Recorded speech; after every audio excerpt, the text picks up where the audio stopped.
Suite à la disparition tragique de l'actrice Nathalie Baye le samedi 18 avril 2026 à l'âge de 77 ans, plusieurs chaînes de télévision ont décidé de lui rendre hommage en procédant à certaines déprogrammations. Téléstar vous dévoile lesquelles. La grande famille du cinéma français est en deuil en ce samedi 18 avril 2026. En effet, la célèbre actrice Nathalie Baye a malheureusement définitivement tiré sa révérence ce jour-là.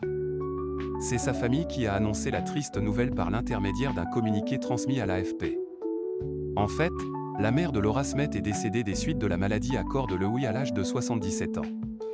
Pour rappel, l'ancienne présentatrice météo de TF1, Catherine Laborde, souffrait de la même pathologie.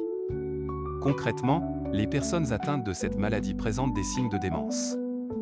Une raideur musculaire et une perte de l'équilibre.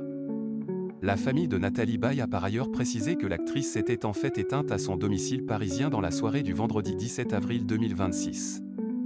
Pour mémoire, l'ex-femme du regretté Johnny Hallyday était dans un état de santé préoccupant depuis presque un an.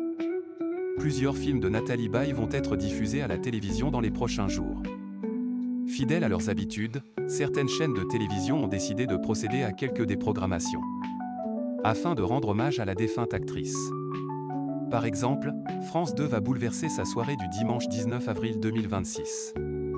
Alors que la comédie intitulée Le sens de la famille devait être initialement diffusée en prime time. Le film porté par Franck Dubosc et Alexandra Lamy sera finalement remplacé par Vénus Beauté, Institut.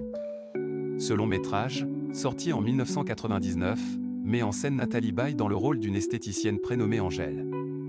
À l'époque, la comédienne avait été nommée pour le César de la meilleure actrice, qu'elle n'avait cependant pas obtenu. De son côté, France 3 a décidé de déprogrammer le film intitulé Sexygénaire le lundi 20 avril 2026.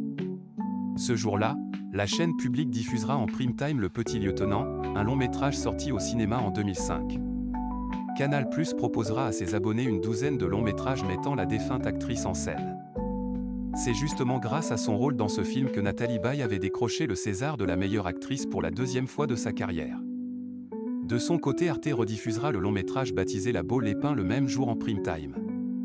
Un film dans lequel Nathalie Baye a eu l'occasion de donner la réplique à Richard Berry, Zabou Bretman, Jean-Pierre Bacry et Vincent Lindon. Cette œuvre est d'ailleurs d'ores et déjà disponible sur la plateforme de streaming arte.tv. Pour sa part, Canal+ va rendre hommage à la défunte actrice en proposant pas moins d'une douzaine de films dans lesquels elle apparaît. Parmi les œuvres en question, on peut notamment citer J'ai épousé une ombre et Notre histoire. Enfin, la chaîne Paris Première proposera à ses téléspectateurs le long métrage baptisé La fleur du mal le mercredi 22 avril 2026 en prime time.